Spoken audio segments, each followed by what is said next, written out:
বাজে 12:43 আর এখন যেতে হবে গ্যারেজে। গ্যারেজ থেকে গাড়িটা নেবো আর সোজা কলকাতা। এই যে গ্যারেজের অবস্থা, বড় বড় ঘাস হয়ে গেছে, যে পা ডুবে যাচ্ছে ঘাসের মধ্যে। আর এই যে আগাছা, এই দিকটা তো পুরো জঙ্গল হয়ে গেছে, আবার পরিষ্কার করাতে হবে। আর পুরো বড় বড় আগাছা হয়ে গেছে। এই এক জ্বালা, এই আগাছার থেকে কি করে যে মুক্তি পাওয়া যায় কিছু মাথায় ঢুকছে না। এখানে কয়েকটা আম গাছের চারা লাগানো হয়েছে। গ্যারেজ খোলা যাক।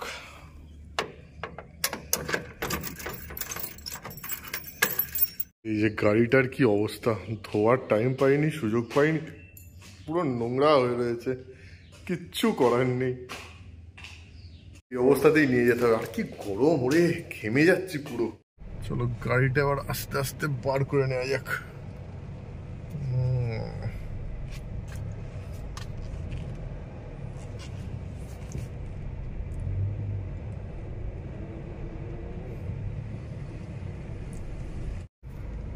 চলো এবার গাড়ি নিয়ে বাড়ির কাছে যাওয়া যাক। বাড়ির কাছ থেকে বাবা মা উঠে পড়বে। শুরু করা যাক আজকের amazing road trip, Nabadwip to Kolkata. দুপুরের দিকে বেরিয়েছি, এখন কটা বাজে? সবকিছু করে বেরোতে বেরোতে কটা বাজলো দেখাও যাচ্ছে না। 1:40, যাই হোক 1:40 বাজে। আর এই যে ডান দিকে পুরো গঙ্গা, একদম জল টইটম্বুর একদম। আর একটু বৃষ্টি হলেই জল উপরে উঠে আসবে। যাই হোক, জল মনে হচ্ছে 1 হাত মতন কমেছে নাকি, বুঝতে পারছি না, একটু কমেছে মনে হচ্ছে। দুদিন আগে আরো ছিল। নবদ্বীপে আসার দুটো কারণ ছিল, একটা সুখবর ছিল, একটা দুঃখের খবর ছিল। দুঃখের খবরটা বলবো না, কারণ তাতে সবার মনে খারাপ লাগবে। সুখবরটাও বলবো না, সুখবরটাও দুদিন পর বলবো। আগে পুরোপুরি জিনিসটা হয়ে যাক, পুরো জিনিসটা মিটে গেলে তখন দেখাবো, প্লাস বলবো। তো হয়ে গেছে, এখানে যে উদ্দেশ্যে এসেছিলাম সেই উদ্দেশ্য সফল হয়ে গেছে। তো এখন কলকাতা যাওয়া যাক। তারপর আমাদের একটা বড় প্ল্যানিং আছে, সেটা জানতে পারবেন নেক্সট ভিডিওতে। উঠে গেছি কানলা কাটোয়া স্টেট হাইওয়েতে। একটা হালকা হালকা বৃষ্টি শুরু হচ্ছে, কিন্তু কতটা হবে বলা যাচ্ছে না। গাড়িতে যা নোংরা আছে, একটু বৃষ্টি হলে ভালো হয়, গাড়িটা একটু ধুয়ে যাবে। হাওয়া কম ছিল, গাড়ির হাওয়া চেক করে নেওয়া যাক।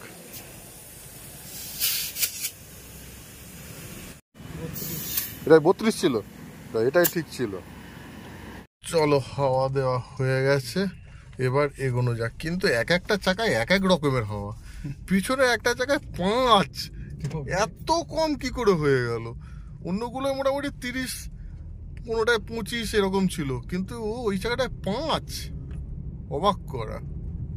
কানলা কানলা কানলা ক্রস করছে। এই টোটোগুলো জ্বালাতনে অবস্থা খারাপ। যেখান সেখান থেকে চলে আসছে, দেখেছো? সেখান থেকে চলে আসছে, যেদিকে খুশি টার্ন নিয়ে নিচ্ছে, হুটপাট দাঁড়িয়ে যাচ্ছে, কোনো ব্যাপার নেই। এমনকি সিগন্যালও মানে না এরা। যাক, আকাশটা কিন্তু আজকে ব্যাপক লাগছে, সাদা ডিপ ব্লু। জেনারেলি এরকম আকাশ পাওয়া যায় না, ধূসর আকাশ পাওয়া যায়। আজকে এরকম নীল আকাশ সচরাচর দেখা যায় না, এই বর্ষাকালটাতেই দেখা যায়।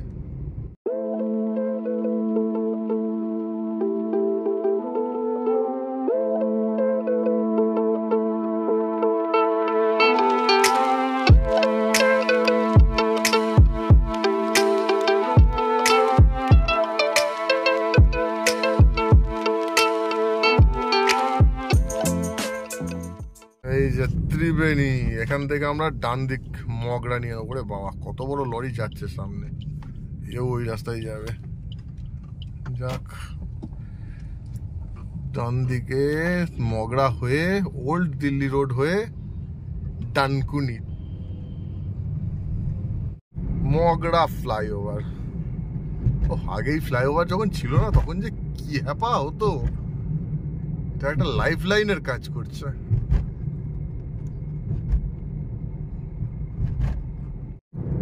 এই রাস্তা দিয়ে যেতে বেশ ভালোই লাগে।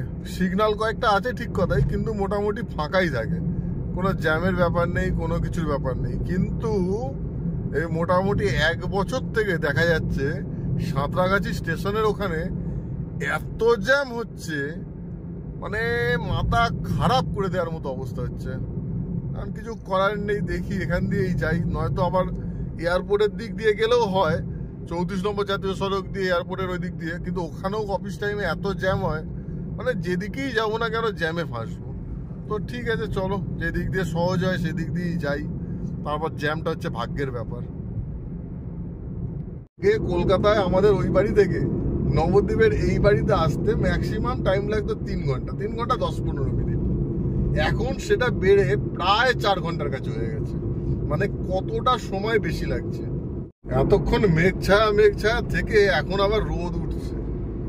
ওফ, মারাত্মক রোদ উঠছে।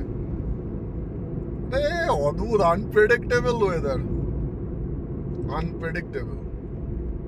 এই যে ডানকুনির কাছে চলে এসেছি, এবার আমরা লেফট সাইড নিয়ে নেবো। আর ওই উপর দিয়ে যে রাস্তাটা যাচ্ছে, ফ্লাইওভার করে দিয়েছে, উপর দিয়ে যে রাস্তাটা যাচ্ছে ওটা চলে যাচ্ছে সোজা দুর্গাপুর হয়ে দিল্লি। এইটা হচ্ছে ওল্ড দিল্লি রোড যেটা দিয়ে এলাম, আর ওটা হচ্ছে current Delhi road, national highway. কিন্তু এখানে আবার সিগন্যাল করে দিয়েছি, যা দাঁড়াও কিছুক্ষণ দাঁড়িয়ে থাকো, কিচ্ছু করার নেই। এই যে সামনে রাস্তাটা দুটো ভাগ হয়ে যাচ্ছে, একটা যাচ্ছে দক্ষিণেশ্বরের দিকে আর একটা ডান দিকে। ডান দিক দিয়ে খড়গপুর যাওয়া যায়, আমরা ওই রাস্তা দিয়ে সেকেন্ড হুগলি ব্রিজ হয়ে চলে যাবো। এই যে বাঁ দিকের রাস্তাটা বেরিয়ে যাচ্ছে, কিন্তু বাঁ দিকের রাস্তাটা দিয়ে গেলে এখন কি ঠিক হতো সেটাও বুঝতে পারছি না। যাই হোক, আজকেও আরেকবার রিস্ক নিই, দেখা যাক কি হয় রিস্ক নিয়ে। আমার ভয় হচ্ছে সাঁতরাগাছির কাছে হচ্ছে ওই জ্যামটা। বাহ, রাস্তার অবস্থা তো ভয়ানক হয়ে গেছে, একদম চাকাচাক রাস্তা ছিল, সেটা একদম পুরো সব উঠে গেছে, উপরের পিচ এরকম ধুলো হয়ে গেছে।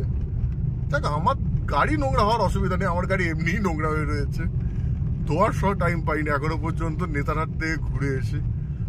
তো দেখা যাক, এইবার আগামীকাল আমার অফিস আছে, অফিস থেকে ফিরে পরশু দিন আমাকে দেখতে হবে গাড়িটাকে ওয়াশিংয়ে নিয়ে যেতে হবে, তা নাহলে গাড়িটা নিয়ে বেরোতেও লজ্জা লাগছে, এত নোংরা হয়ে রয়েছে।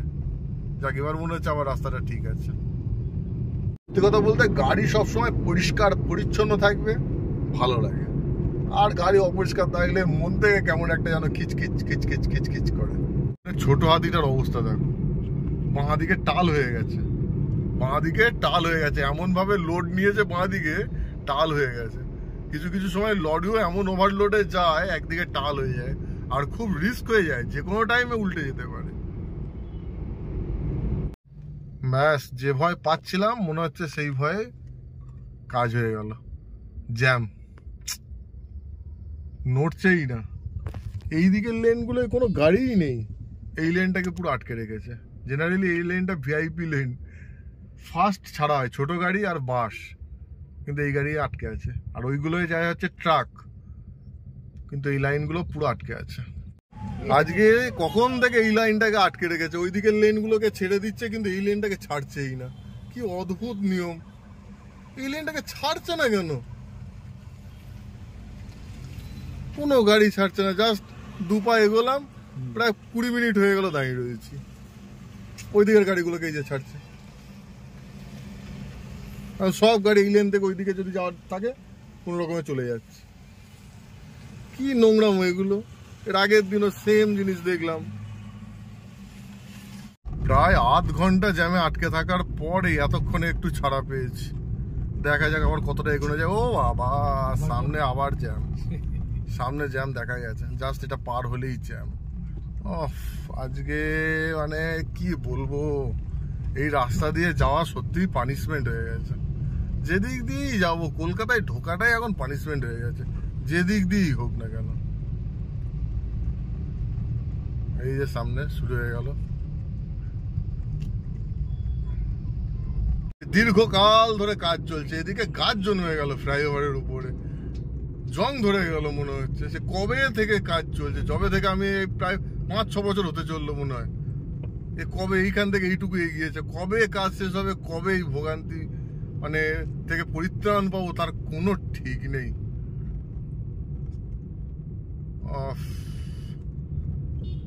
আর ভালো লাগে না কলকাতা থেকে বেরোনো আর কলকাতায় ঢোকা, এই যে কি শাস্তি এখন।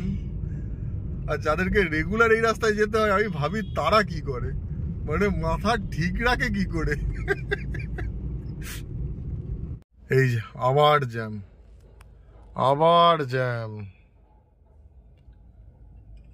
এই একটা কারণে আমার এই রাস্তা দিয়ে যেতে ইচ্ছা করে না, এই একটা কারণে। এইসব জায়গায় হচ্ছে ধৈর্যের পরীক্ষা, মাথা ঠিক রাখা হচ্ছে সব থেকে কঠিন কাজ এখানে। অ্যাম্বুলেন্স পর্যন্ত যাওয়ার উপায় নেই, ঘন্টার পর ঘন্টা, আর কিছুক্ষণের মধ্যে সন্ধে হয়ে যাবে।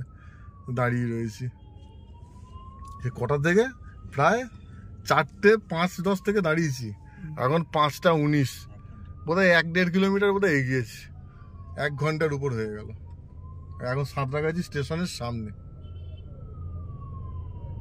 এই এতক্ষণে নবান্নর কাছে আসলাম, এই যে বাঁ দিকে নবান্ন, নীল সাদা বিল্ডিং, আর এদিকে তো ভালো মেঘ করেছে দেখছি, পুরো কালো হয়ে আসছে, আর প্রায় সন্ধেও হতে চললো। সারা রাস্তায় বলা একটু বৃষ্টি হোক, বৃষ্টির মধ্যে আসবো, ভালো লাগবে, গাড়িটাও পরিষ্কার হয়ে যাবে।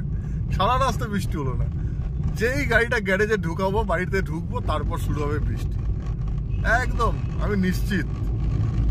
আজকের এই সফরের এই একটাই মাত্র টোল প্লাজা, সেকেন্ড হুগলি ব্রিজের টোল প্লাজা, 10 টাকায় টোল, আর আমার দেখা সব থেকে কম টাকার টোল প্লাজা।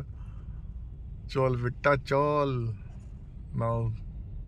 ওহ, মেঘ করেছে, সামনে সেকেন্ড হুগলি ব্রিজ, কি লাগছে। তার মধ্যে যদি সেকেন্ড হুগলি ব্রিজে এরকম যদি একটু আলো দিত আরো ভালো হতো।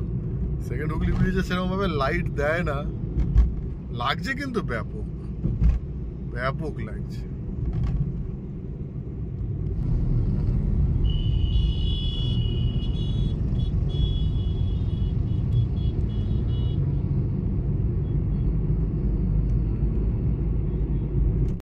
কালীঘাট, কালীঘাট, ডান দিক হচ্ছে কালীঘাট। যাক, মোটামুটি কলকাতা ঢোকার পর মনে হচ্ছে গাড়িটা এগোচ্ছে, ওখানে তো পুরো গাড়ি দাঁড়িয়েই গেছিল। আর লরির ড্রাইভার হলে হয়তো গাড়ি ওখানে দাঁড় করিয়ে ঘুমিয়ে পড়তো পিছনের সিটে। মোটে একটু প্রশংসা করেছিলাম, এ প্রশংসা পাওয়ার যোগ্য নয়, আবার দাঁড় করিয়ে দিয়েছে জ্যামে, আর মাথা পুরো গরম হয়ে যাচ্ছে। টালিগঞ্জ পেরিয়ে এসেছি, আর একটুখানি, রানীকুটি পেরোলাম না, তুই বাস ধরিনি কি করে পেয়ে গেলে? সামনে রানীকুটি, আবার কেন দাঁড়াচ্ছিস ভাই? আজকে কি লাগলো বলো দেখি, দুপা অন্তর দাঁড়িয়ে পড়ছে কোনো কারণ ছাড়া। যাক, শেবলি বাড়ি চলে এসেছি, আর ওই সাঁতরাগাছির জ্যামটায় যদি না পড়তাম তাহলে সব ঠিক থাকতো।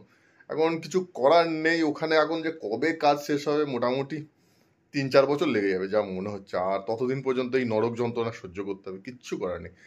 একদিন প্ল্যানিং করছি এয়ারপোর্ট দিয়ে ঘুরে আসবো, অনেকটা রাস্তা বেশি হবে ঠিক কথা, কিন্তু একদিন ঘুরে আসবো, দেখবো যে কতক্ষণ সময় বেশি লাগে বা কতটা রাস্তা বেশি লাগে। সময় বেশি হয়তো লাউন লাগতে পারে, কিন্তু রাস্তাটা একটু বেশি। তো যাই হোক, একদিন এক্সপেরিমেন্ট করতে হবে, তা নাহলে হবে না। তো ঠিক আছে, এই ভিডিওটা এবার এখানে ক্লোজ করি। আই হোপ আপনাদের ভালো লেগেছে। আর একটা বিশেষ কারণ, সেটা তো নেক্সট ভিডিও দেখা হচ্ছে। ভিডিওটা ভালো লাগলে অবশ্যই লাইক করুন, কমেন্ট করুন, আর এখনো পর্যন্ত যদি চ্যানেল সাবস্ক্রাইব না করে থাকেন প্লিজ সাবস্ক্রাইব করে নিন, যাতে আমরা সবাই একসঙ্গে যুক্ত থাকতে পারি। এতক্ষণ সঙ্গে থাকার জন্য আপনাদের সবাইকে অসংখ্য ধন্যবাদ। Thank you.